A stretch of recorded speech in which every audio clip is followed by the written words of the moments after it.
கிறிஸ்து இயேசுவுக்குள் அன்பானவர்களே, இயேசுவின் ஆசீர்வாத ஊழியங்களின் மூலம் அன்பின் வாழ்த்துக்கள்.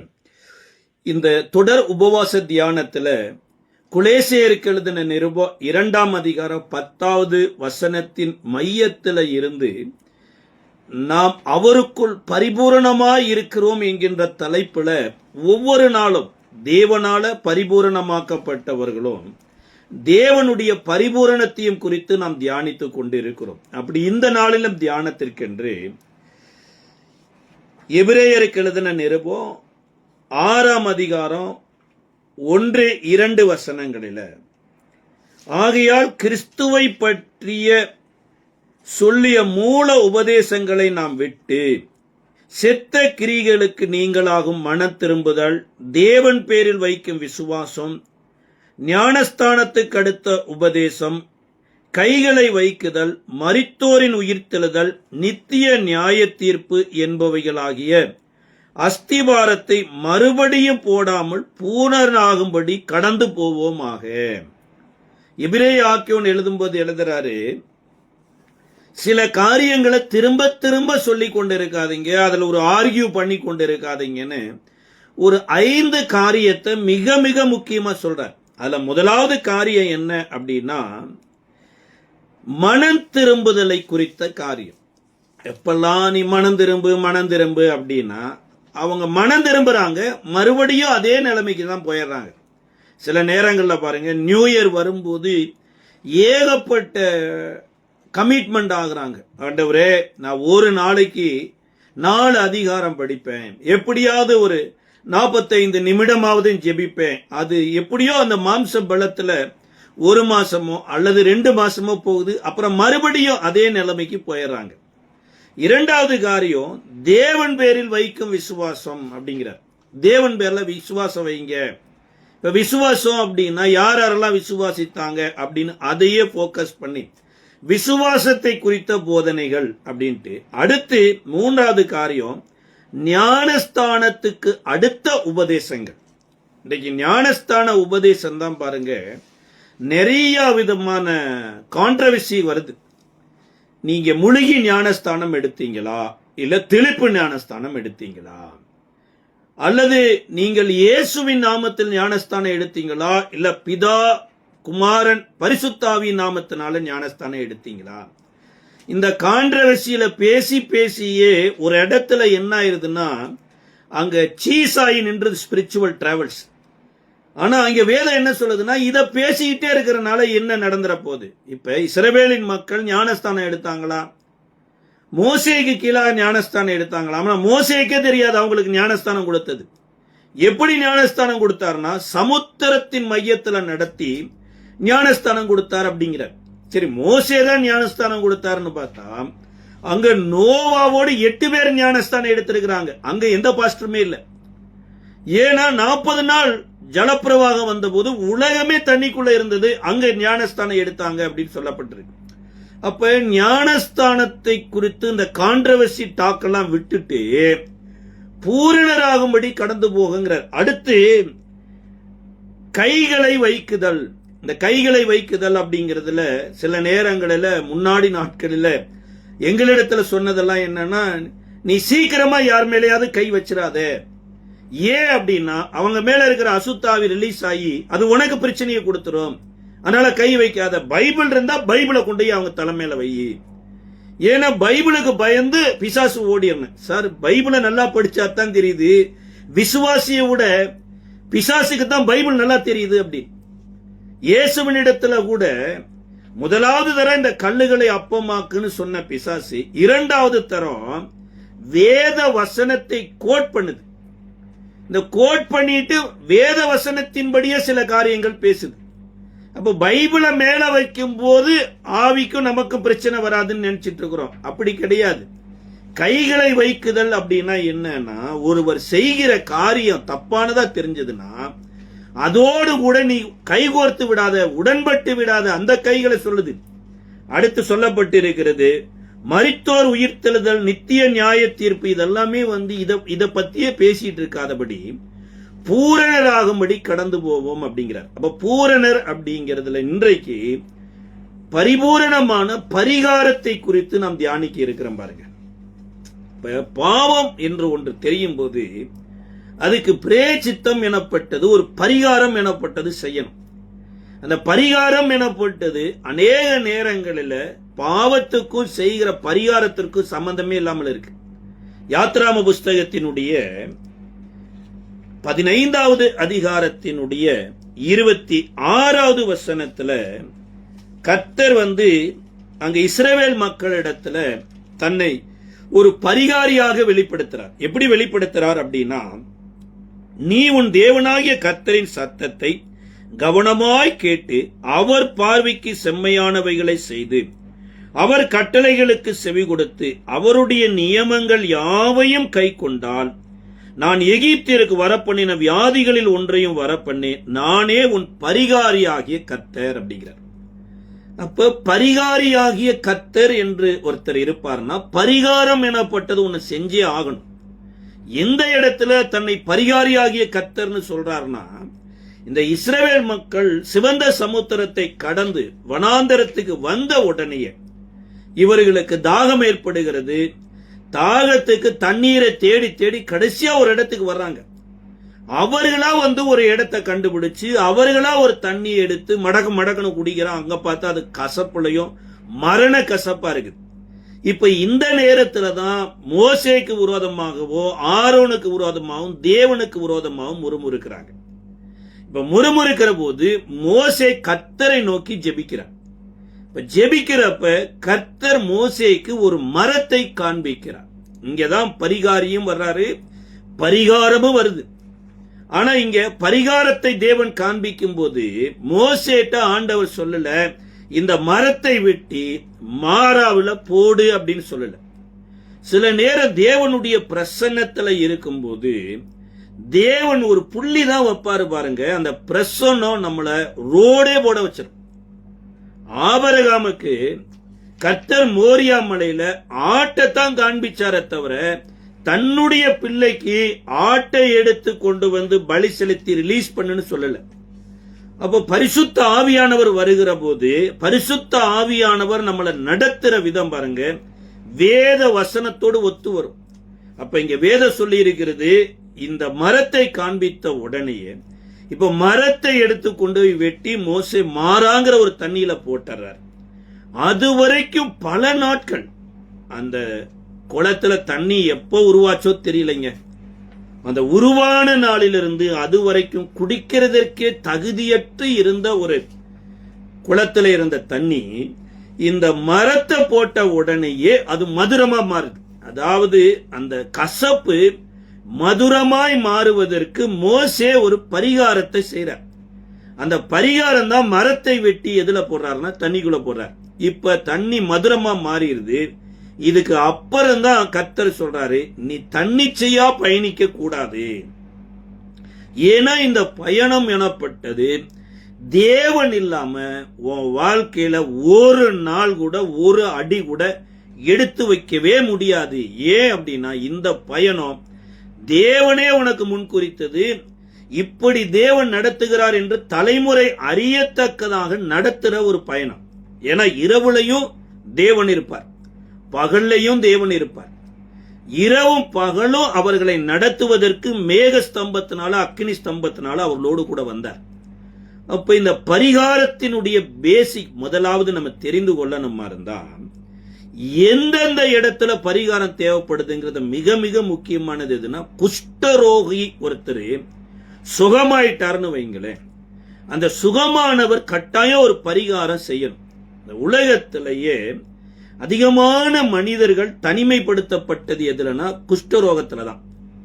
இந்த வேதாகமத்துல குஷ்டரோகியை குறித்து லேவியராகமம் 13வது அதிகாரத்தினுடைய 48 13வது அதிகாரம் 48 58 வரைக்கும் இந்த 10 வசனத்துல இந்த குஷ்டரோகிகளுக்கு என்று ஏற்படக்கூடிய சிம்டம்ஸ், இந்த குஷ்டரோகி என்று தீர்மானிக்கிறது யாரு அப்படின்னா ஆசாரியன் தான்.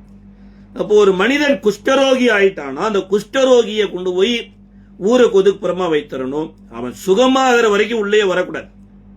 இதுதான் குஷ்டரோகியினுடைய பிரமாணம். அப்போ குஷ்டரோகிக்கு என்று சொல்லி ஒரு பரிகாரம் எனப்பட்டது செய்யப்படுகிறது, அங்கதான் செய்யப்படுகிறது. அதுல எலிசாவின் நாட்கள்ல கூட அநேக குஷ்டரோகிகள் இருந்தாங்களாமா. இயேசு கூட லூக்கா எழுதின சுவிசேஷ புஸ்தகம் 4ஆம் அதிகாரம் 27வது வசனத்துல சொல்லும்போது சொல்றாரு, எலிசாவின் நாட்கள்ல அநேக குஷ்டரோகிகள் இருந்தாங்க. ஆனா சீரியா தேசத்து நாகமானே அல்லாமல் வேறொரு குஷ்டரோகியும் சுகமாகவில்லை அப்படிங்கிறார். அப்போ மற்ற குஷ்டரோகிகள்லாம் எதை தேடி இருந்தாங்க அப்படின்னா, அவங்களுக்கு நல்ல ஆகாரம் கிடைக்கணும், அவங்களுக்கு இரக்கம் பாராட்டுகிறக்கு மக்கள் இருக்கணும். கர்த்தர் எங்களுக்கு இப்பேற்பட்ட ஆகாரத்தை கொடுத்தாரு, கர்த்தர் எங்களுக்கு இப்படி இரக்கம் பாராட்டுகிற ஜனத்தை கொடுத்தார் என்று கர்த்தரால இதைத்தான் செய்ய முடியும் என்கிற நிலைமைக்கு அவர்கள் மாறியிருந்தாங்க. இதைத்தான் இயேசு சொல்லும்போது சொல்றாரு, இது அல்ல தேவனுடைய பரிபூர்ணமான ஆசீர்வாதம், இது அல்ல இந்த குஷ்டரோகிக்கு கிடைக்கிற பரிபூர்ணமான பரிகாரம். இந்த நாகமான் எனப்பட்ட ஒரு மனிதனுக்கு எல்லாமே இருந்ததுங்க. 2 ராஜாக்களின் புஸ்தகம் 5வது அதிகாரத்துல நாகமானை குறித்து வேதம் சொல்லுகிறது. அவருக்கு நல்ல மனைவி இருந்திருக்கிறாங்க, நல்ல வீடு இருந்திருக்குது, நல்ல வேலை இருந்திருக்குது, அவரை கொண்டு கர்த்தர் ரட்சிப்பையும் கட்டளையிட்டு இருக்கிறாரு, உயர் பதவியில இருந்திருக்கிறாரு. இது எல்லாம் இருக்கிறத விட ஒரு மனுஷனுக்கு ஆசீர்வாதம் தேவையா? இன்றைக்கு எத்தனையோ பேர் இதுக்காகத்தான் இயேசுவை தேடுகிறதும். சார் எனக்கு வீடு இல்லை, நான் இந்த கிறிஸ்தவ மார்க்கத்தை தழுவினேன், வீடு கர்த்தர் கொடுத்துட்டாரு. எனக்கு குழந்தையே இல்லாம இருந்தது, இந்த சர்ச்சுக்கு வந்த இந்த கிறிஸ்தவ மார்க்கத்தை தழுவின குழந்தை கிடைச்சிருச்சு. அப்ப வீடு இல்லாதவர்களுக்கு வீடு கொடுக்கிறதும், குழந்தை இல்லாதவர்களுக்கு குழந்தை கொடுக்கிறதும், வேலை இல்லாதவர்களுக்கு வேலை கொடுக்கிறது தான் கிறிஸ்தவ மார்க்கமா இல்ல வேற ஒன்னு கொடுக்கிறதா? அப்ப அது அந்த 4 குஷ்டரோகிகளுடைய வாழ்க்கையிலையுமே மிகப்பெரிய ஒரு சம்பவத்தை ஆண்டவர் அங்க காண்பிக்கிறார். 7வது அதிகாரத்துல சீரியாவினுடைய தண்டு இஸ்ரவேலின் பாளையத்தை சுற்றிலும் மூடிக்கொள்ளுகிறது. இப்ப இஸ்ரவேலுக்கு உள்ள வருகிறவங்களும் ஒருத்தரும் இல்ல, போகவும் முடியாத நிலைமையில இவர்கள் முழுவதும் தடை செய்து வைத்திருக்கிறாங்க. தனக்கு ஆகாரம் கிடைக்கிறதே பெரிய நிலைமைக்கு நாடு மாறிடுச்சு. அன்றைக்கு பிள்ளைகளையே வறுத்து சாப்பிடுகிற நிலைமைக்கு போயிடுச்சாம். ஒரு நாள் ஒரு 2 தாய்மாருக 2 பேரும் ஒரு பார்ட்னர்ஷிப் போட்டு டிஸ்கஸ் பண்ணி, இன்றைக்கு ஓம் பிள்ளைய கொடு, நான் வறுத்து சாப்பிடுறேன், நாளைக்கு ஏன் பிள்ளைய தர, நீ வறுத்து கொடு அப்படின்னு 2 பேரும் பேசி ஒரு பிள்ளைய கொலை செய்து வறுத்து சாப்பிடவே செய்துட்டாங்க. இப்ப 2வது ஒரு பிள்ளைய கேட்கிற போது அந்த அம்மா மறைத்து வைத்துறாங்க. இப்ப ராஜாவின் இடத்துல ஓடி வர்றாங்க, ஏன் இப்படி நடந்தது என்ற போது ராஜா வஸ்திரத்தை கிழித்திட்டு இருக்கிறார். இதுதான் அங்க நடக்கிற ஒரு பெரிய பிரச்சனையான ஒரு காலகட்டத்தில் இந்த குஷ்டரோகிகள் நல்லா இருக்கிறவங்களுக்கே ஆகாரம் இல்லாத போது நமக்கு எங்க ஆகாரம் கொடுக்கறாங்க? செத்தாலும் பரவாயில்ல, சீரிய தண்டுக்குள்ள போய் நம்ம இறந்துடலாம், இல்ல கிடைச்ச ஆகாரம் கிடைச்சா சாப்பிடலான்னு அங்க போய் பார்த்தா சீரியாவினுடைய தண்டு அவர்கள் போட்டிருந்த டென்ட் எல்லாம் அப்படியே சமைத்த ஆகாரம் முதற்கொண்டு அப்படியே போட்டுட்டு ஓடிட்டாங்க. அங்க வெள்ளி இருக்குது, பொண்ணு இருக்குது, ஆகாரம் இருக்குது, தானியம் இருக்குது, ஆனா அங்க ஒருத்தருமே இல்லை. ஏன்னா கர்த்தர் 2 வாய்ஸ் கொடுத்தாரமா, ரதங்களின் இறைச்சலையும் குதிரையின் இறைச்சல்களையும் கொடுத்த போது சீரிய தண்டு ஓடிடுச்சு. இப்ப இந்த 4 குஷ்டரோகிகளோ ஒரு உள்ள போற ஒரு டென்ட்டுக்குள்ள போய் வேணுங்கிற அளவுக்கு சாப்பிடுறாங்க, வேணுங்கிற அளவுக்கு எடுத்து பாக்கெட்ல போட்டுக்கிறாங்க. 2வது ஒரு வீட்டுக்குள்ள போறாங்க, வேணுங்கிற அளவுக்கு சாப்பிடுறாங்க, பாக்கெட்ல எடுத்து போட்டுக்கிறாங்க. 3வது தான் ஒரு வீட்டுக்குள்ள போய் சாப்பிடும் போது சாப்பிட முடியல, போடுறதுக்கு பாக்கெட்லயும் இடமும் இல்லை. இப்போ ஒருவரை ஒருவர் பார்த்து சொல்றாங்க, இந்த நாள் நற்செய்தி அறிவிக்கும் நாள், பொழுது விடிந்தா பொல்லாப்பு நம்ம மேல சோறா. அந்த குஷ்டரோகிகளுக்கு எது நற்செய்தினா, இந்த வீட்டுல ஆகாரம் இருக்குது, இந்த வீட்டுல வெள்ளியும் பொண்ணு இருக்குது, இத போய் சொல்லணும். அப்ப இன்றைக்கு குஷ்டரோகிகள் நற்செய்தி தான் போயிட்டு இருக்குதே தவிர தேவனுடைய நற்செய்தி இல்லைங்க. இது தேவனுடைய நற்செய்தி தான் இயேசு சொல்றாரு. சீரிய தண்டு இஸ்ரவேலரோடு யுத்தம் பண்ணும்போது ஒரு சிறு பெண்ணை பிடித்துக் கொண்டு அது சீரிய தேசத்துக்கு கொண்டு போயிடுறாங்க. சிறு பெண்ணு தகப்பன் இல்லாம நாகமான் வீட்டில் வளர்க்கப்படுறாங்க. தாய் இல்லாம, நண்பர்கள் இல்லாம, இஸ்ரவேலர் இல்லாம ஒரு அடிமை பணிப்பெண்ணா அங்க போறாங்க. அந்த சீரியாவிலையும் கூட பாருங்க, எத்தனையோ இந்த வயதுக்குட்பட்டு எத்தனையோ பிள்ளைகள் இருக்கலாம். அப்ப மற்ற பிள்ளைகளை எல்லாம் பார்த்துட்டு, ஏன் ஆண்டவரே எனக்கு மாத்திரம் இப்பேற்பட்ட ஒரு நிலைமையை கொடுத்த, நான் சின்ன வயசுலயே தாய் தகப்பனை எல்லாம் இழந்து இருக்கிறேனே, எனக்கு ஏன் ஆண்டவரே என்று சொல்லி அங்க போய் கத்தர புலம்பாம, தாய் இருந்தா என்ன, தகப்பன இருந்தா என்ன, அப்பா அம்மா இருந்தா என்ன, வேலை இருந்தா என்ன, செல்வம் இருந்தா என்ன, எது இருந்தாலும் இல்லாவிட்டாலும் என்னை படைத்த தேவன் என்னோடு கூட இருக்கிறாரு. இந்த தேவன் இல்லாமல் இந்த மனிதர்கள் வாழ்றனாலதான் குஷ்டரோகத்துல இருக்கிறாங்கன்னு இவ்வளவு தேவைகள் இருந்த இந்த பெண்ணு தன் நாச்சியார் இடத்துல சொல்றாங்க. எஜமானன் இஸ்ரவேலில் இருக்கிற தீர்க்கதரிசியின் இடத்துல போனா தீர்க்கதரிசி அவருடைய குஷ்டரோகத்தை நீக்கிடுவார் அப்படிங்கிறார். அதன் அடிப்படையில் நாகமான் சீரியா ராஜாவின் இடத்துல போனா சீரியா ராஜா இஸ்ரவேலின் ராஜாவுக்கு லெட்டர் எழுதி கொடுக்கிறார். என்ன லெட்டரு? இது மாதிரி என்னுடைய படைத்தளபதி நாகமான் வராரு, அவருடைய குஷ்டரோகத்தை தயவு செய்து நீக்கி விடுங்க அப்படின்னு அனுப்பிச்சுடுறார். இந்த இஸ்ரவேலின் ராஜாவுக்கு தேவனோடு சரியான தொடர்பு இல்லை, தேவனுடைய தீர்க்கதரிசியோடு கூட நல்ல ஐக்கியம் இல்லை. இந்த லெட்டரை பார்த்ததுக்கு அப்புறம் அவர் கதறி வஸ்திரத்தை கிழிச்சிட்டு கிடக்கிறார். என்ன வஸ்திரத்தை கிழிச்சிட்டு கிடக்கிறார்னா, ஒரு மனிதனுடைய குஷ்டரோகத்தை போக்குறதுக்கு நான் என்ன கடவுளா? இந்த சீரியா ராஜா என்ன பழிவாங்கறதுக்கு திட்டம் போடுகிறானே என்ற போது இது எப்படியோ எலிசாவுக்கு அறிவிக்கப்படுது. இப்ப எலிசா வீட்டிற்கு நாகமான் வந்த உடனேயே எலிசா அந்த மனுஷனை பார்க்கவே இல்லை. ஏன் பார்க்கல அப்படின்னா, வேதம் சொல்லுகிறது, குஷ்டரோகிய சீரியாவில் இருக்கிறவங்க தழுவிக்கொள்ளலாம், முன்னணியில வைத்துக் கொள்ளலாம், உயர்ந்த ஸ்தானங்களில் ஏறி வர பண்ணலாம். ஆனா இஸ்ரவேல்ல குஷ்டரோகி எனப்பட்டவன் பாளையத்துக்கு புறம்பாதான் இருக்கணுமே தவிர வீட்டுக்குள்ளே அனுமதிக்க முடியாது. அவன் மேல ராஜாவை கூட இருக்கலாமுங்க. உசியா ராஜாவுக்கு குஷ்டரோகம் வந்துருச்சு. குஷ்டரோகம் வந்த உடனே இஸ்ரேல்ல கிட்டத்தட்ட 17 அற்புதங்களை செய்தவர், அணைக்கட்டுகளை ஏற்படுத்தினவர், பீரங்கிகளை எல்லாம் ஆயத்தப்படுத்தினவர், அக்ரிகல்ச்சர்ல எவ்வளவோ லேண்ட செழிப்பா மாத்தினவர், எத்தனையோ காம்பவுண்ட் வாழ்வை ஏற்படுத்தினவர். இவ்வளவெல்லாம் செய்த உசியா ராஜாவுக்கு குஷ்டரோகம் வந்த உடனே இஸ்ரேலினுடைய ஒரு ஊருக்கு ஒருக்கு புதமா ஒரு வீடு உண்டாக்கி மரண பரியந்தம் அதே வீட்டில இருந்து இறந்து போயிருக்கிறார். அப்போ உலகம் என்ன பண்ணிருன்னா, குஷ்டரோகம்னா அதெல்லாம் ஒன்றும் பிரச்சனை இல்லை பிரதர், அது குஷ்டரோகத்துக்கு எதாவது கவர் பண்ணிட்டு நீங்க ராஜ்ய வேலை செய்யுங்க அப்படிங்க. ஆனா இஸ்ரேல் அப்படி கிடையாது. கர்த்தருடைய ராஜ்யத்துல பந்தி விசாரிப்பு செய்யறதற்கு கூட பரிசுத்தாவில நிரப்பப்பட்டிருக்கணுமாங்க. பந்தி விசாரிப்புக்கும் பரிசுத்தாவிக்கு என்ன சம்பந்தம் சார்? பரிசுத்தாவி வரும்போதுதான் இஸ்ரவேலன்னு பார்க்க மாட்டேன், சமாரியன்னு பார்க்க மாட்டேன், நீ எல்லோருக்கும் சரிசமமா பார்க்கணும் மாதிரிதான் பரிசுத்தாவியானுடைய அபிஷேகம் அவசியம். அது மாதிரி இங்க இஸ்ரவேலனுடைய தீர்க்கதரிசியாகிய எலிசாவின் இடத்துல வந்தோடனே அவர் பார்க்கவே இல்லை. நீ போய் யோர்தான்ல 7 தரம் மூழ்கி எந்திரி, எல்லா குஷ்டமும் நீங்கி சுகமாயிருந்தோடனே இந்த நாகமானுக்கு வெள்ளி பொண்ணெல்லாம் கொடுக்கறதுக்கெல்லாம் ஆயத்தமுங்க, மாற்று வஸ்திரம் எல்லாம் கொடுக்கறதுக்கு ஆயத்தம். ஆனா கீழ்ப்படியுதல் எனப்பட்டதுதான் இல்லை.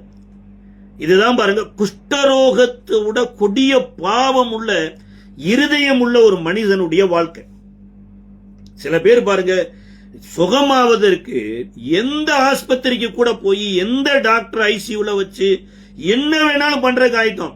ஆனா சர்ச்சுக்கு வாங்க, இயேசுவை சொந்த ரட்சகரா ஏற்றுக்க, பாவத்திலிருந்து மனம் திரும்புதலுக்கு ஏற்ற ஞானஸ்தானம் பெறுங்க, பரிசுத்தாவியை பெற்றுக்கொண்டு இனிமேல் தேவன் விரும்புகிற வாழ்க்கைக்கு வாழுங்கன்னு ஒத்துக்க மாட்டாங்க.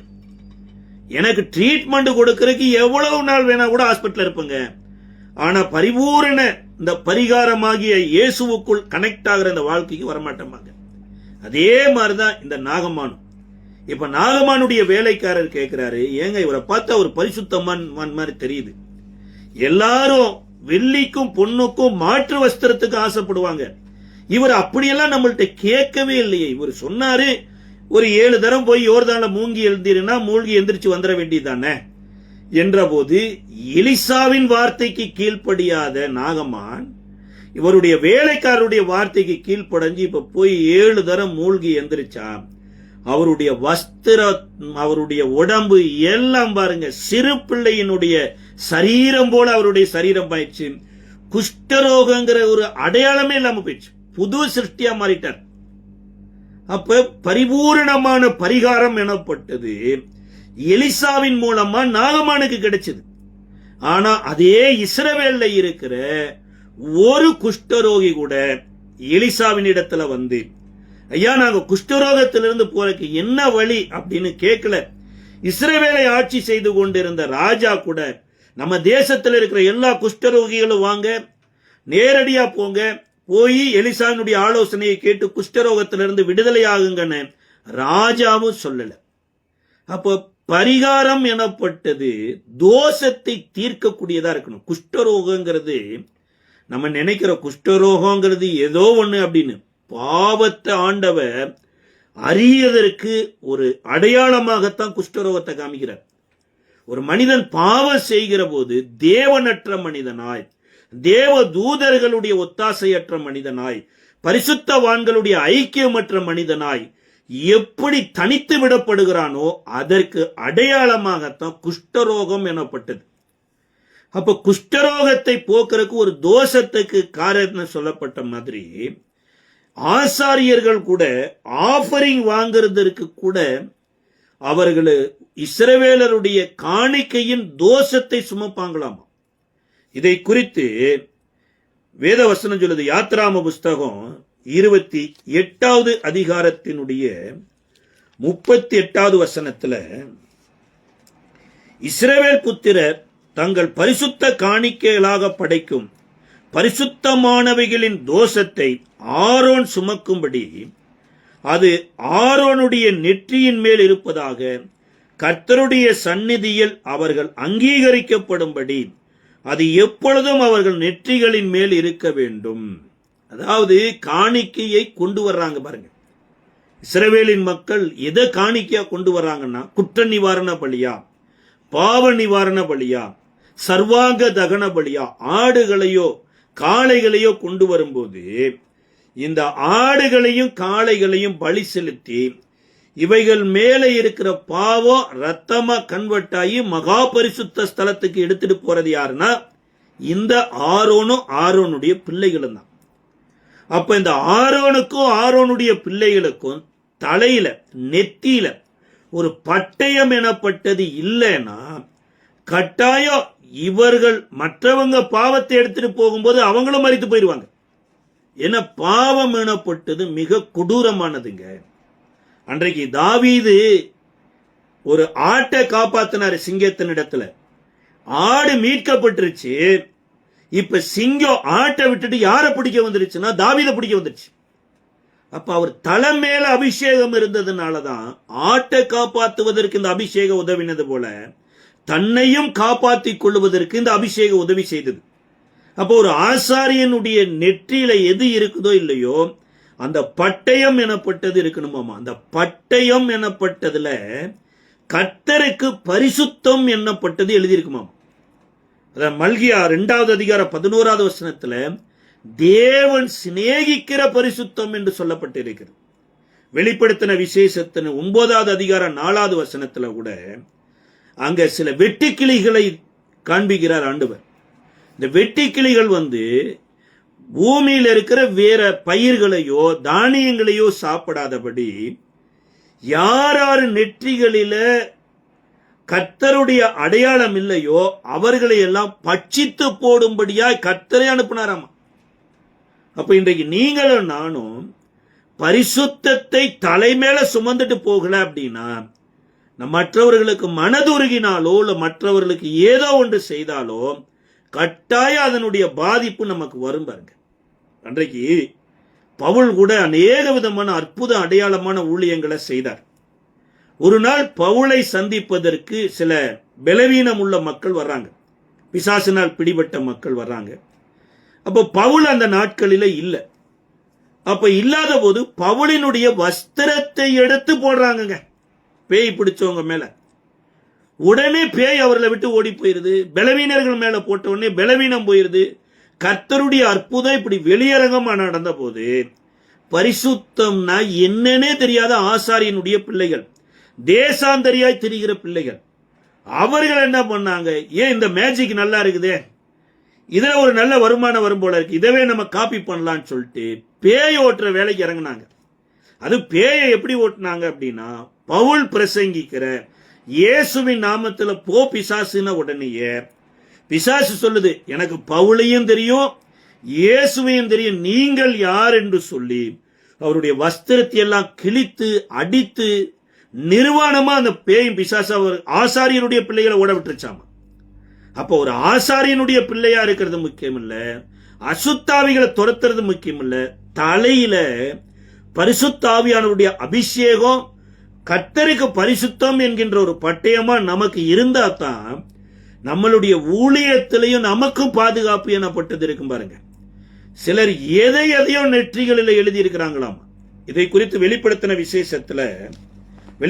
விசேஷம் 22வது அதிகாரத்தினுடைய 4வது வசனத்துல சொல்லப்பட்டு இருக்கிறது. வெளிப்படுத்தின விசேஷம் 22வது அதிகாரத்தினுடைய அவருடைய ஊழியக்காரர் அவரை சேவித்து 4வது வசனத்துல 20வது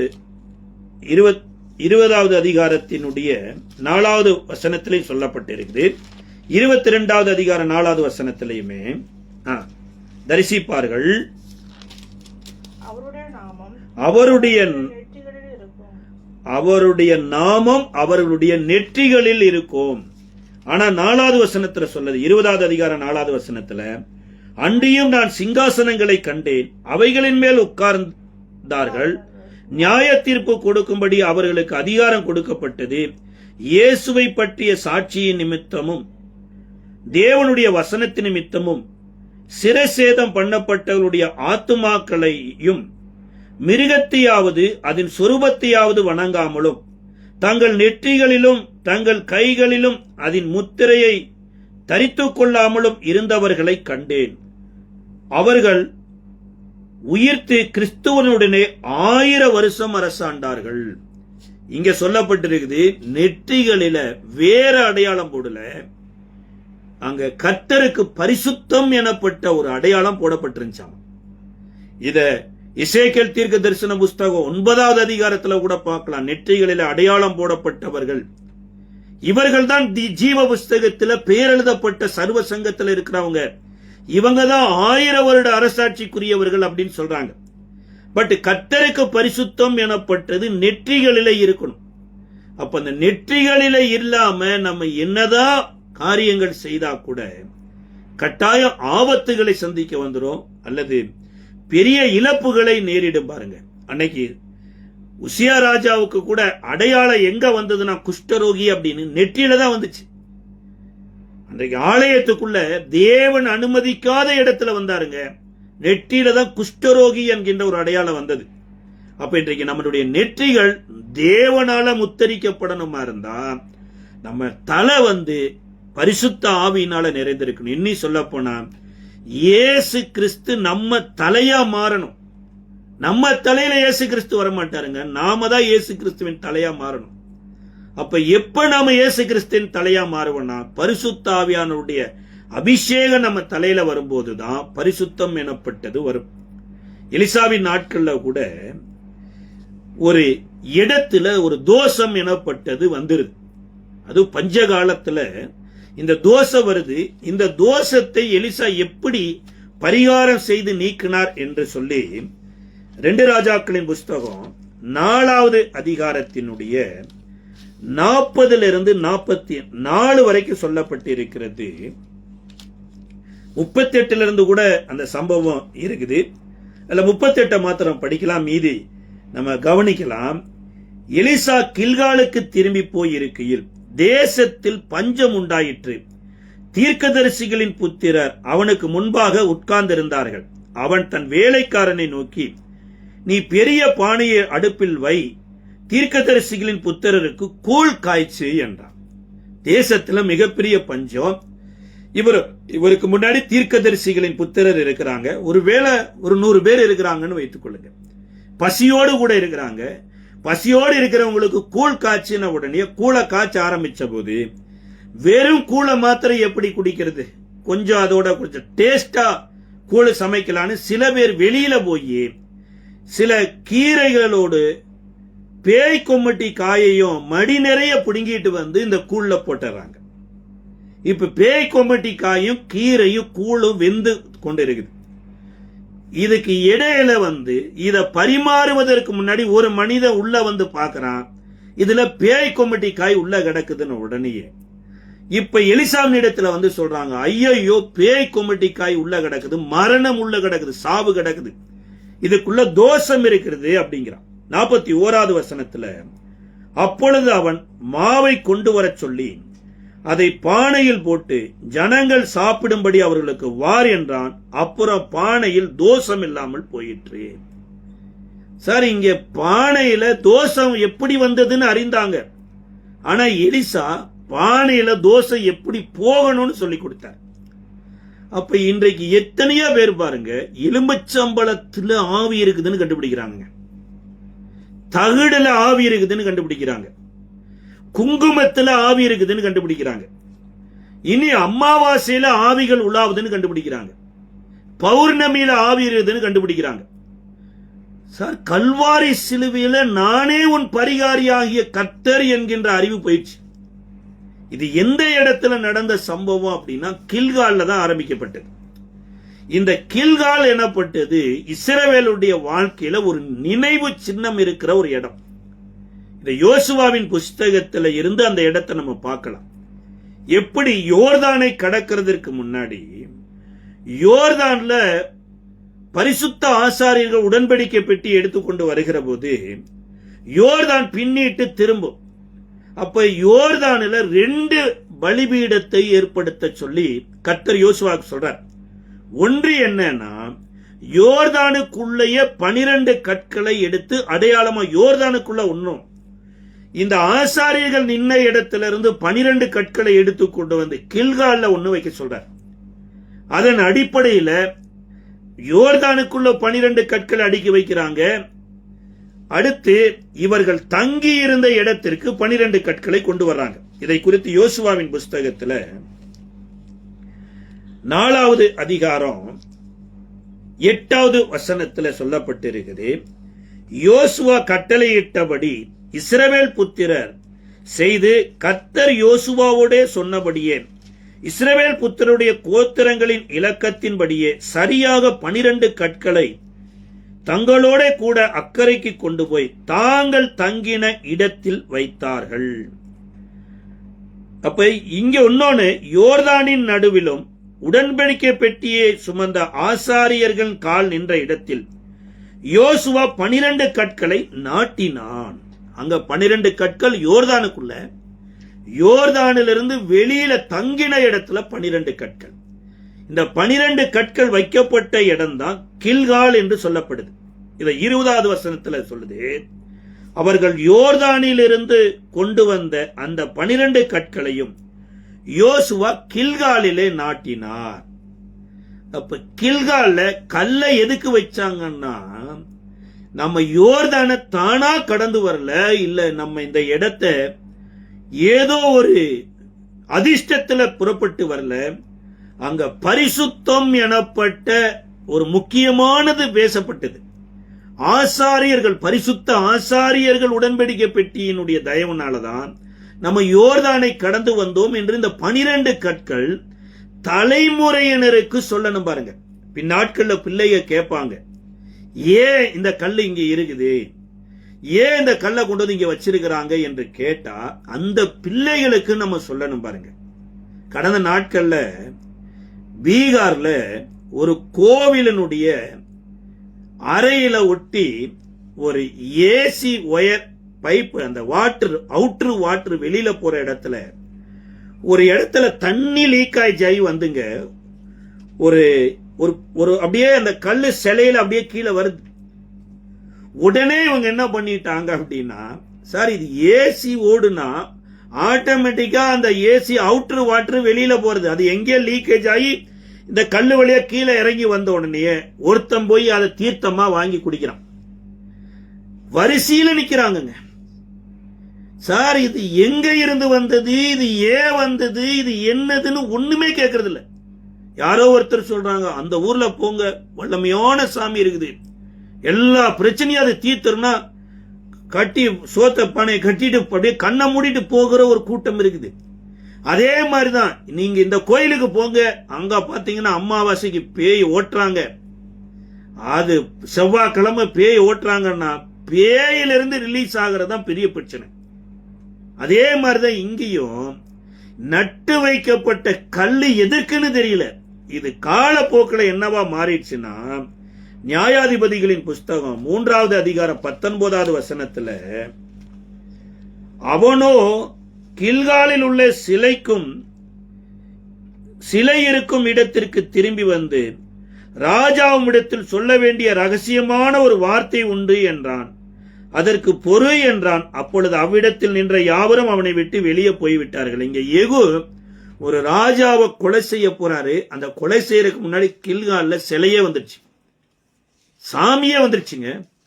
இந்த தான் கோத்திரத்து மக்கள் எல்லாம் கூட ஒரு சிலையை செஞ்சே வழிபட ஆரம்பிச்சிட்டாங்களாமா.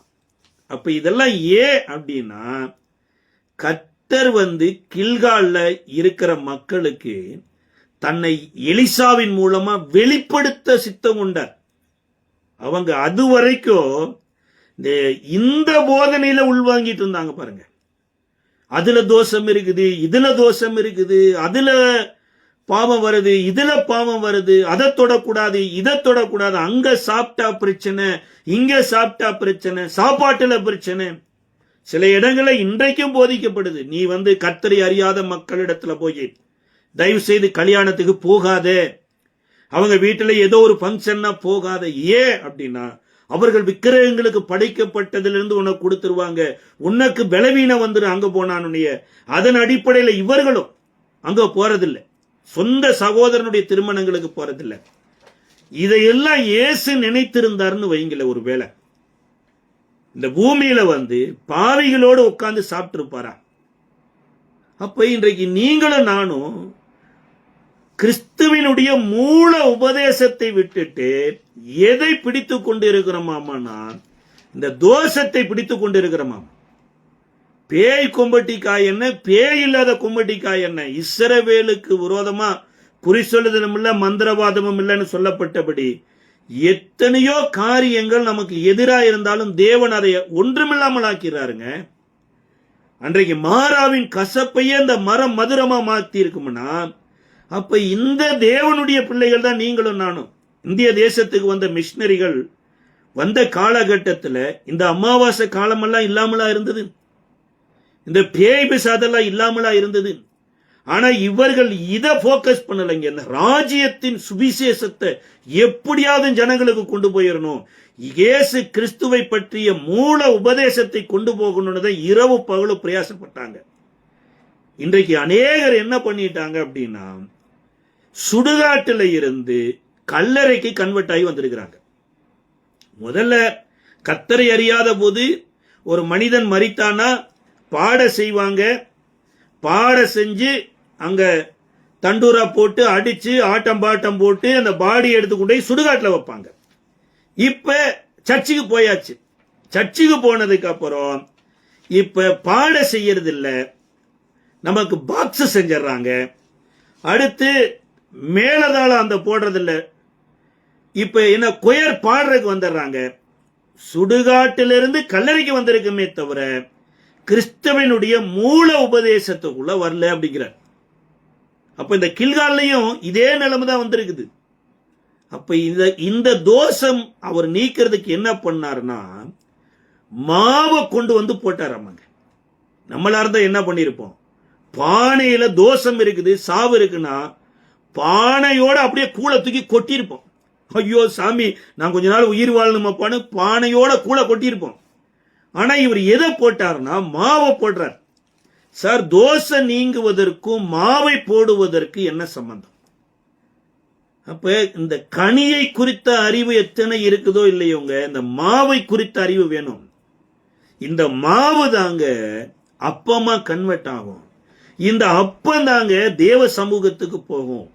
இந்த தேவ சமூகத்து அப்பத்தான் ஆசாரியனை சாப்பிடணும். அதுதான் அவனுக்கு இஸ்ரவேலருடைய பாவ தோஷத்திலிருந்தும் கூட பாதுகாக்குதாமா. அப்ப இயேசு சொல்றாரு, ஜீவ அப்பம் நானே. அதாவது இஸ்ரவேலின் மக்கள் வனாந்தரத்துல மன்னாவை புசித்தாங்க, மரித்து போயிட்டாங்க. ஆனா ஜீவ அப்பம் நானே என்று சொல்லி யோவான் 6 சொல்றார். அப்ப இன்றைக்கு எது ஜனங்களுக்குள்ள அறியாமையில் இருக்குதுன்னா, இயேசு இந்த மனுஷ சரீரத்துல வந்தாரு, இயேசு ஒரு ஸ்திரியின் வயிற்றுல பிறந்தாரு, அந்த ஸ்திரியின் வயிற்றுல பிறக்கிறதுக்கு பரிசுத்தாவி அந்த ஸ்திரியை நிழலிட்டது. அடுத்து இயேசு 30 வயதுல யோவானிடத்துல போய் ஞானஸ்தானம் எடுத்தாரு. அடுத்து அவரை சிலுவையில் அறைந்து, அதாவது பிடித்து ஒரே வாரத்துல மரண தண்டனைக்குள்ள கொண்டு போயிட்டாங்க. ஆனா அப்படியெல்லாம் நியாயப்பிரமாண சட்டமே இல்லை. கை பிசங்கி ஒருத்தனை கொலை செய்துட்டா கூட அடைக்கல பட்டணத்துல வைத்து பாதுகாக்கப்படணும். அவன் மேல் குற்றச்சாட்டுகிறவனுடைய பகை குறையற வரைக்கும் காக்கப்படணும்.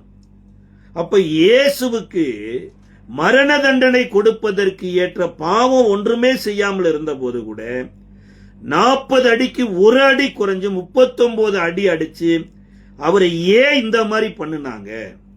அடுத்து எல்லாத்தையும் தைரியமா ஃபேஸ் பண்ணன இயேசு கெத்செமனே தோட்டத்துல போய் வியாகுலப்பட்டு ஜெபம் பண்ணுறாரு. வேர்வையின் பெருந்துளிகளாய் ரத்தமாய் செந்தது. அப்ப இயேசுவினுடைய வேர்வை ரத்தமா மாறுவதற்கும் மனித இனத்திற்கும் என்ன ஒரு பரிகாரம் இருக்குது? ஏன்னா அவர் சொல்றாரு, நானே பரிகாரியாகிய கர்த்தர்னா, அப்ப பரிகாரியாகிய கர்த்தர் ஏதோ ஒரு பரிகாரம் செய்யணுமா இருந்தா என்ன பரிகாரம், எதுக்கு செய்யறார்? ஒரு வீட்டுல தோஷம் இருந்துருச்சுன்னா கூட அந்த தோஷத்தின் அடையாளத்தை பார்க்கணுமாமா. அப்ப ஒரு இடத்துல தோஷம் இருந்தா கூட அந்த தோஷத்தை மாற்றுவதற்கு ஒரு ஃபார்மேட்டை ஏற்படுத்துறார். அப்ப இயேசு கெத்செமனே தோட்டத்துல ஜெபம் பண்ணுவதற்கும் வேர்வை ரத்தமா மாறுவதற்கு ஏதோ ஒரு பரிகாரம் இருக்குது. என்ன பரிகாரம் அப்படின்னா, இதே ஏதேன் தோட்டத்துல விலக்கின விருட்சத்தின் கனியை புசித்த மாத்திரத்துல ஆதியாகமம் 3:17-18 சொல்லுது, வேர்வை சிந்திதான் நீ உன் பலனை புசிப்பாயிட்டார். ஆனா படைப்புல அப்படி கிடையாது. சகல விருட்சத்தின் கனியும் நீ ஏராளமா புசிக்கலான. ஆனா இங்கதான் நெத்தி வேர்வை நிலத்துல சிந்தினாத்தான் உனக்கு ஜீவனாம்சமே வரும். நீ வாழ்றதுக்கு வேர்வை சிந்தி ஆகணும். இப்ப இந்த வேர்வை எனப்பட்ட சாபத்தை முறிக்கணும் பாருங்க. அதற்கு தன்னுடைய ரத்தத்தை பரிகாரமா சிந்தணும். கடைசியா இயேசுவினுடைய விழாவுல ஒரு சேவகன் ஈட்டில குத்துறான். அப்ப ரத்தமும் தண்ணீரும் புறப்பட்டு வருது. சார், அவயங்கள் அத்தனை அடையங்கள் இருக்கும்போது சேவகன் விழாவுல குத்தணும். ஏன் அப்படின்னா, மனுஷனுடைய விழா எலும்புல இருந்துதான் மனுஷியை எடுத்தாரு. இந்த மனுஷிக்குன்னு ஒரு முக்கியமான 3 சாபம் கொடுக்கப்பட்டது. ஒன்று, உன் ஆசை உன் புருஷனை பற்றி இருக்கும், அவன் உன்னை ஆண்டு கொள்ளுவான். 2வது, நீ கற்ப வேதனைப்பட்டு பிள்ளை பெறுவாய். 3வது, நீ கீழாதான் இருப்ப, அவன் தான் உனக்கு ரூலரா இருப்பான். அப்படிங்கிறது, உனக்கு ஆசை இருக்கும், அது புருஷன் மேல இருக்கும், அவன் ஆளுகை செய்வான், நீ அடிமையா இருப்ப. கற்ப வேதனைப்பட்டு பிள்ளை பெறுவாய். இப்ப இந்த சாபத்தையும் முறிக்கணுமா இருந்தா ஒரு பரிகாரம் எனப்பட்டது செய்யணும். அதை என்ன பண்றாரு? தன்னுடைய ரத்தத்தின் மூலமாய் பரிகாரம் செய்யறார். எப்படி ஒரு இஸ்ரவேலன் பாவம் செய்துட்டானா, இந்த இஸ்ரவேலனுடைய பாவத்தை சுமப்பதற்கு ஒரு ஆட்டுக்குட்டியை தேர்ந்தெடுத்து இவன் பாவத்தை இந்த ஆட்டுக்குட்டியின் மேல சுமத்தணும். இந்த ஆடு பிரகாரத்துல போய் ரத்தம் சிந்தி சாகணும். இதுதான் பரிகாரம். ஆனா இந்த பரிகாரம் ஆடு பரிபூர்ணமா செய்யல. அதனால வருடா வருட இவர்கள் என்ன பண்ணினாங்கன்னா, பாவம் செய்வாங்க, பரிகாரம் செய்வாங்க. ஆனா இவர் தன்னுடைய சொந்த ரத்தத்தையே பரிகாரமாய் சிந்தி இவரே பரிகாரியாகவும் மாறுறார். இதை குறித்து, இந்த பரிகாரத்தை குறித்து வேதம் சொல்லுகிறது பாருங்க. 2 ராஜாக்களின் புஸ்தகம் 2வது அதிகாரத்தினுடைய 2 ராஜாக்களின் புஸ்தகம் 2வது அதிகாரம் 15 இருந்து 19 இருந்து 25 வரைக்கும் சொல்லப்பட்டிருக்குது. எரிகோ பட்டணத்துல இருக்கிற மக்கள் இந்த எலிசாவின் இடத்துல ஓடி வர்றாங்க. ஐயா, இந்த பட்டணம் குடியிருப்புக்கு நல்லது, ஆனா இந்த நிலமும் பால் நிலம் தண்ணீரும் கெட்டது. இன்றைக்கு எத்தனையோ பேருடைய வெளித்தோற்றமான வாழ்க்கை பாருங்க, பார்க்கிறதுக்கு நல்லா இருக்கும், ஆனா அவர்களோடு சேர்ந்து வாழ முடியாதபடி இருக்கும் பாருங்க. இந்த 2 காரியம், ஒன்று நிலமும் பால் நிலம், தண்ணீரும் கெட்டது. அப்போ ஒரு இடத்துல தண்ணி நல்லா இருந்தா தாங்க வாழ்க்கை நல்லா இருக்கும். அன்னைக்கு ஏதேன் தோட்டத்துல பைசோன் என்கின்ற ஒரு ஆறு ஓடினது நிமித்தமா அங்க விளையிற எல்லாமே நல்லது. பொண்ணு விளைஞ்சதாமா, தங்க விளைஞ்சது, அது நல்லதுன்னு தேவன் கண்டாராமா. அது மாதிரி அநேக விருட்சங்கள் விளைஞ்சதாமா. அப்ப நல்ல தண்ணி ஓடுனா தாங்க நல்ல விளைச்சல் எனப்பட்டது வரும்.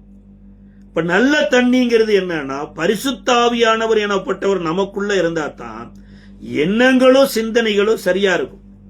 2வது நிலம் எனப்பட்டதுல விதைக்கணுமா இருந்தா நிலம் நல்லா இருக்கணும், எண்ணங்கள் சிந்தனைகள் நல்லா இருந்தா தான் ஏதாவது உள்ள போனா தங்கும். இயேசு கூட சொல்றாரு பாருங்களே, விதைக்கிறவன் ஒருத்தன் விதைக்க புறப்பட்டான். அங்க சில நிலங்கள் வழியோரமுள்ள நிலங்களா இருந்தது. அது உடனே அங்க இருக்கிற பறவைகள் விதைகளை கொத்திட்டு போயிருச்சு. சில நிலங்கள் கற்பாறையில விழுந்தது, அது அதிகமா வேர்படிக்க முடியாதனால வளர்ந்தது, வெயில் ஏறின போது காஞ்சு போயிருச்சு.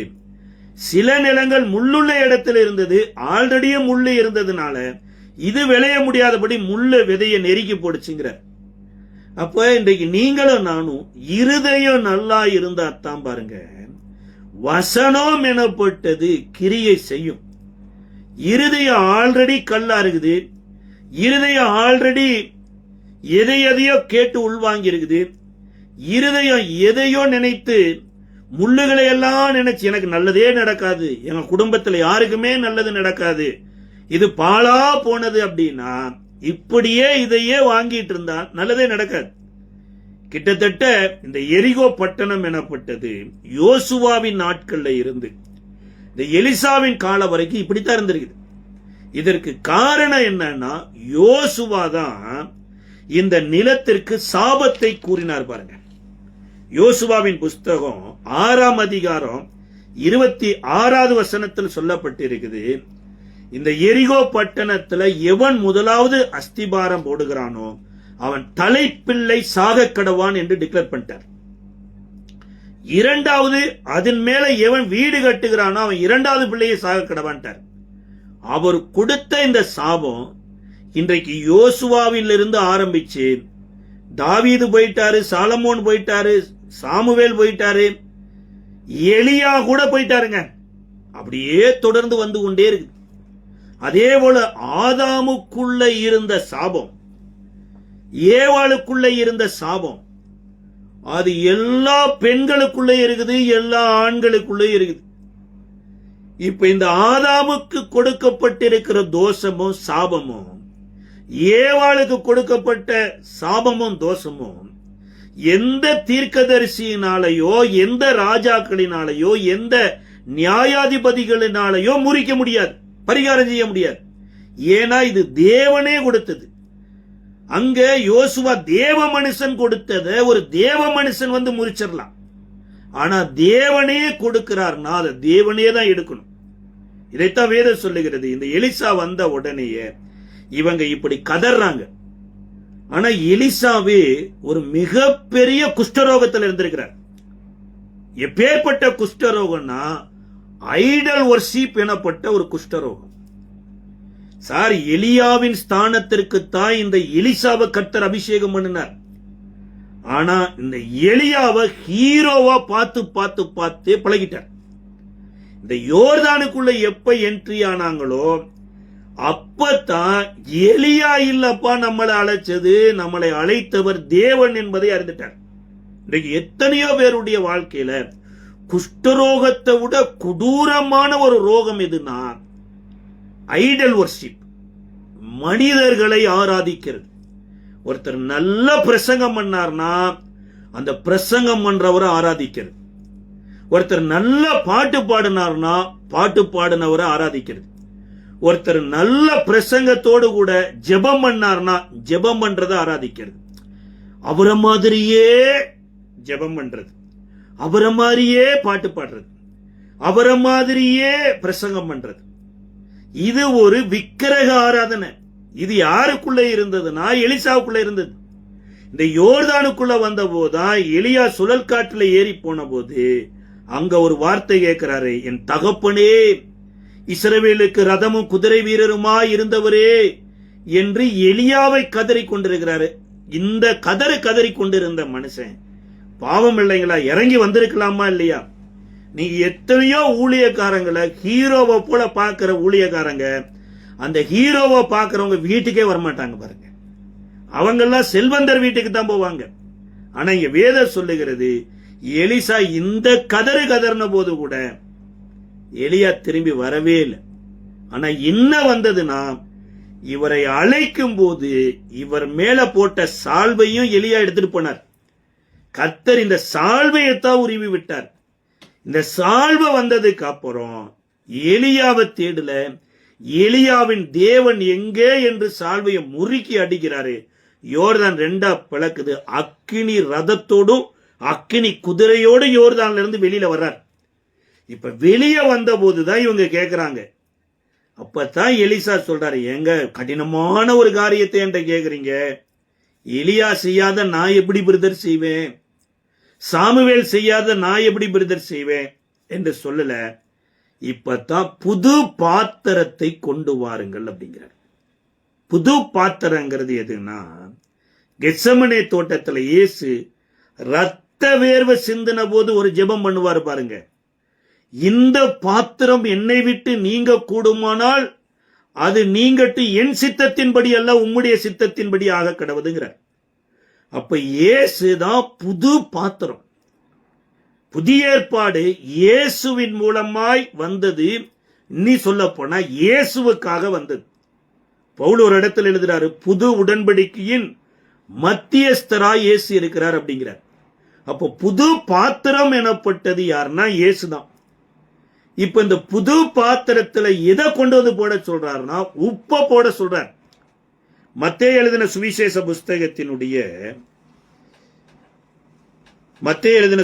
புஸ்தகம் 5வது அதிகாரத்துல வேதம் சொல்லுகிறது, இயேசு தம்முடைய சீசர்களை பார்த்து சொல்றாரு, நீங்கள் பூமிக்கு உப்பாயிருக்கிறீர்கள். உப்பு சாரமற்று போனா எதினாலே சாரமாக்கப்படும், வெளியில கொட்டப்படணுங்கிறார். அப்ப புது பாத்திரமாகிய இயேசுவுக்குள்ள உப்பாகிய நீங்களும் நானும் உள்ள போகிற போது ஒருவன் கிறிஸ்துவுக்குள்ள இருந்தான்னா புது சிருஷ்டியா இருக்கிறான், பழையவைகள் எல்லாம் ஒளிந்து போயினாங்க.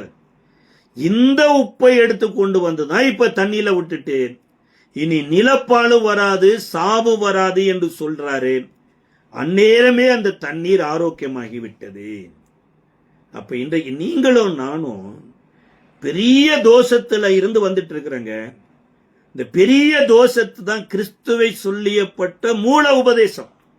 இந்த மூல உபதேசம் என்னன்னா, மனிதர்களுடைய பாவங்களையும் சாபங்களையும் சுமந்து தீர்க்கிற ஒரு மனிதனா இந்த பூமியில வந்து வேதம் சொல்றது, கலாத்தியருக்கு எழுதின நிருபம் 3வது அதிகாரம் 13-14, மரத்திலே தூக்கப்பட்ட எவனும் சபிக்கப்பட்டவன் என்று எழுதியிருக்கிறபடி கிறிஸ்து நமக்காக சாபமாகி நியாய பிரமாணத்தின் சாபத்துக்கு நீங்களாக்கி நம்மளை மீட்டுக்கொண்டு ஆபிரகாமுக்கு உண்டான வாக்கு தத்தத்தை விசுவாசத்தினால பெறும்படி இப்படி ஆயிற்று அப்படிங்கிறார்.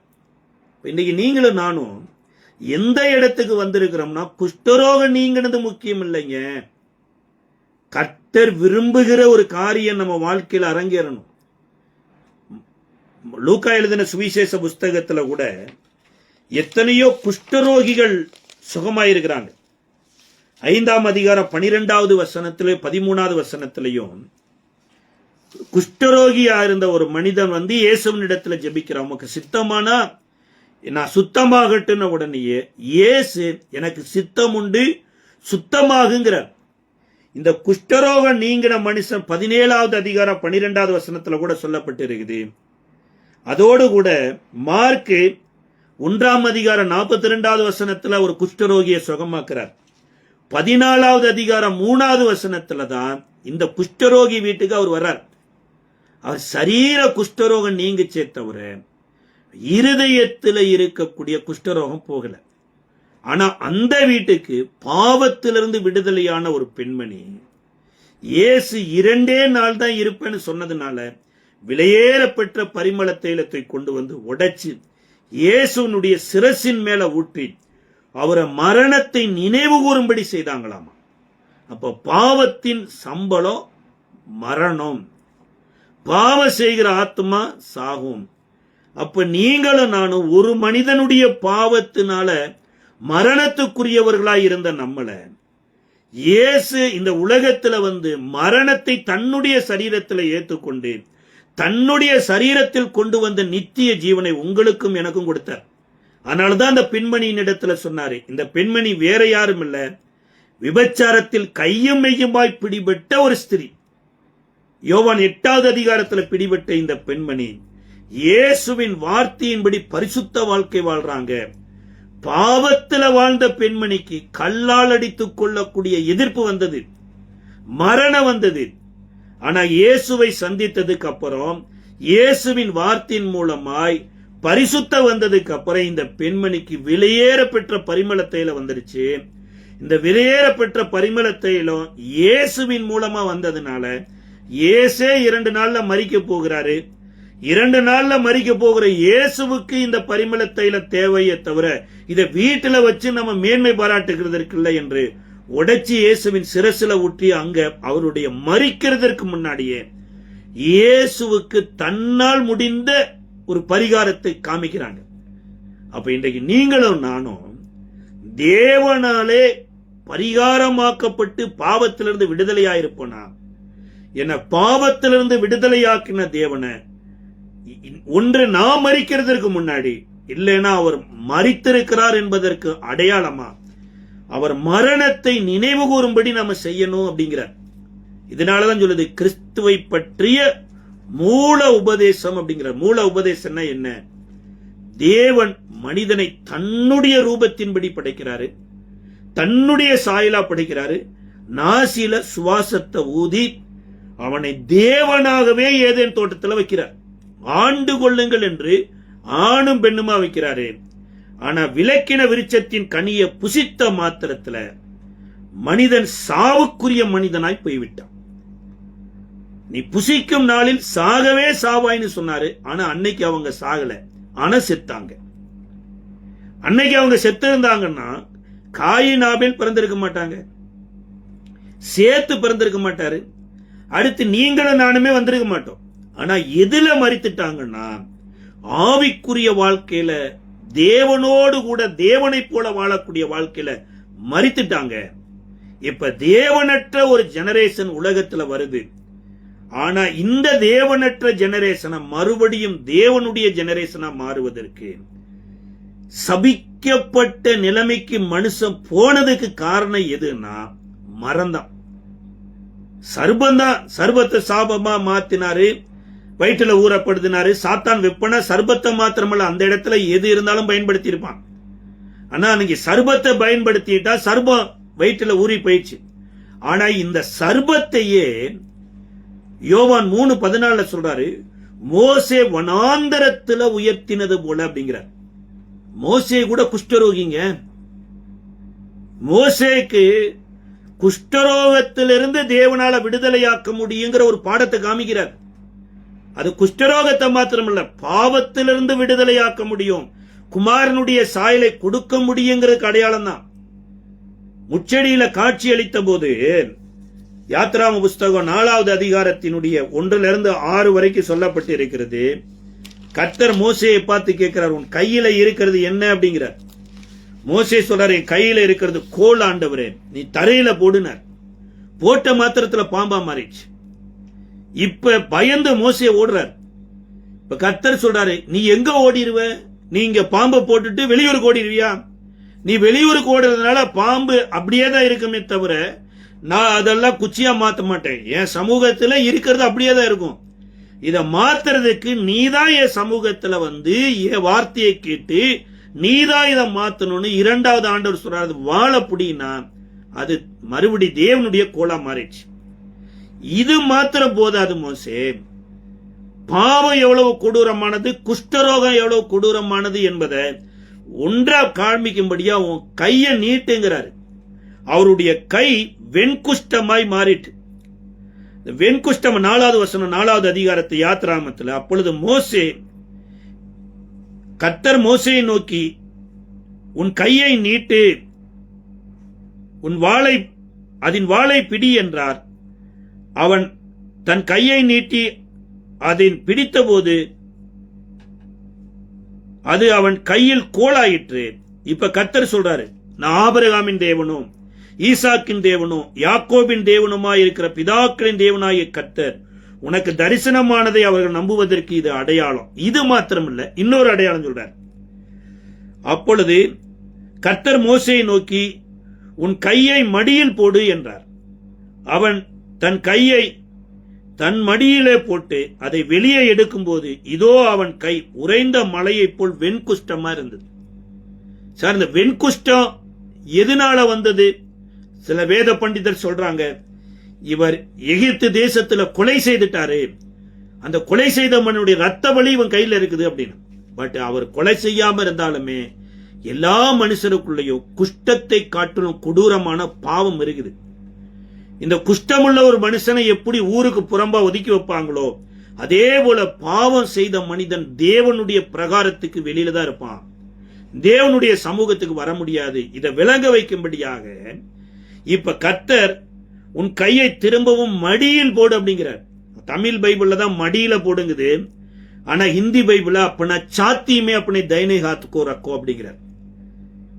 அதாவது உன்னுடைய இருதயத்துல உன் கையை வையுங்கிறார்.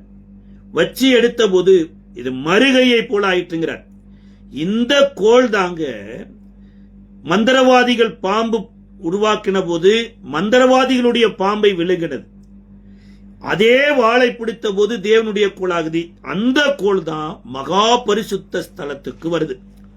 ஆரோனுடைய துளிர்த்த கோலா வந்து மகா பரிசுத்த ஸ்தலத்துல உடன்படிக்கை பெட்டிக்குள்ள மண்ணா இருக்குது, கற்பனை இருக்குது, இந்த கோலும் வருது. அப்ப இன்றைக்கு நீங்களும் நானும் தேவனாலேயே மறுரூபமாக்கப்படணும். அப்ப சர்பத்தை தேவன் வனாந்தரத்துல உயர்த்தினார். கொள்ளிவாய் சர்ப்பங்கள் உள்ள வந்த போது மோசே வெங்கல சர்ப்பத்தை செய்ய சொல்லி கர்த்தர் சொல்றார். இதைத்தான் யோவான் 3:14 சொல்லுது. அப்ப சர்பத்துக்கு கர்த்தர் என்ன பண்ணிட்டார்னா உயர்த்திட்டார். ஆனா மனுஷனையும் மனுஷியும் உயர்த்துவதற்கு இவர் வந்து எந்த மரத்தில இருந்து மனித இனத்திற்கு சாபம் வந்ததோ அதே மரத்துல தான் தன்னுடைய ஜீவனை கொடுக்கிறாருங்க. ஃபைனல் பரிகாரம் எங்க நடந்ததுன்னா கெத்சமனே தோட்டத்தில் ஆரம்பிச்சு சிலுவை மரத்துல சிலுவையில போய் ஜீவனை கொடுத்தாரு பாருங்க. எப்படி நன்மை தீமை அறியத்தக்க விருட்சத்தில இருந்து மரணம் எனப்பட்ட சாவு எனப்பட்ட கனி வந்து மனித இனத்திற்கே சாவு வந்தது போல கல்வாரி சிலுவை மரத்துல போய் இயேசு ஜீவனை கொடுத்தபடினால இப்ப சிலுவையில இருந்து ஜீவன் வருது.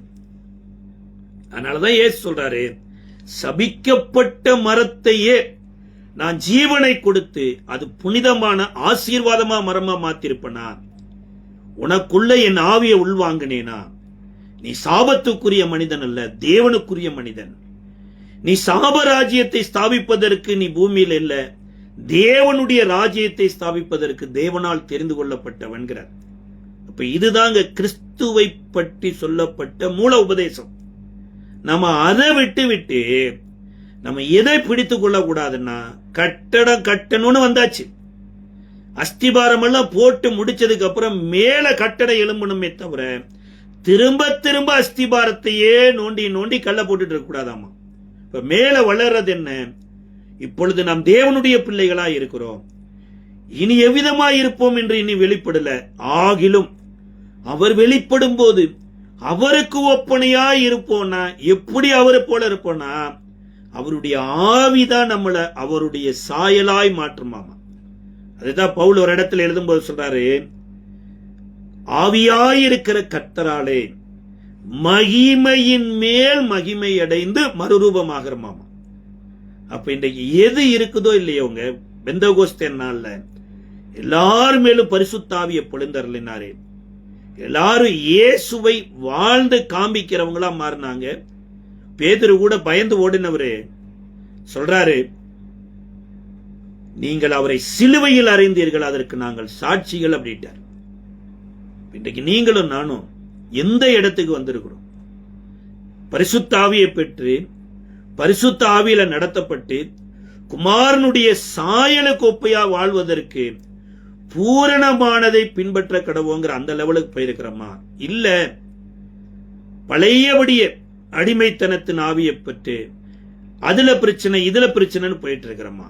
வேதம் சொல்லுகிறது, தோசை நீங்கினதற்கு மாவு உள்ள வந்துச்சு, நிலம் நீங்குவதற்கு பாத்திரத்தில் இருக்கிற உப்பு வந்துச்சு, மாறுவதற்கு மரம் உள்ள வந்துச்சு.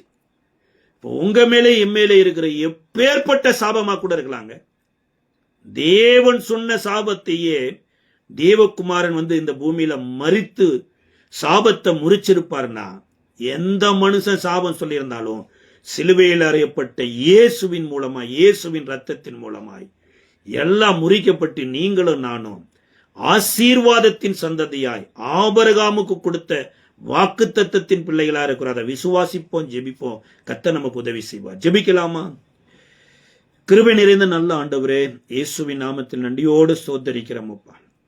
மரத்திலே தூக்கப்பட்ட எங்களுக்காக சாபமாய் தூங்கி எங்களை இந்த பூமியில ஆசீர்வாதமான சந்ததியாய் வாழ வைக்க நீ சித்தம் கொண்டதற்காய் ஸ்தோத்திரம் ஆண்டவரே. அன்றைக்கு கில்காலில ஏற்படுத்தி வைத்த கள்ள கூட கடவுளாய் வழிபட்ட அதே மக்கள் அப்பா, மோசே நிறுத்தி வைத்தன வெண்கல சர்ப்பத்தை கூட விக்கிரகமாய் வழிபட்ட மக்கள் அப்பா, இன்றைக்கு ஏற்படுத்தி வைத்த பிரமாணத்தை விட்டு ஏற்படுத்தினதை தெய்வமாய் பார்க்கிற இந்த சமுதாயத்தில் கர்த்தாவே, எங்களை உண்மையாய் உம்மை பின்பற்றி நீர் விரும்புகிற வாழ்க்கை வாழ ஆண்டவரே சித்தம் கொண்டதற்காய் ஸ்தோத்திரம்.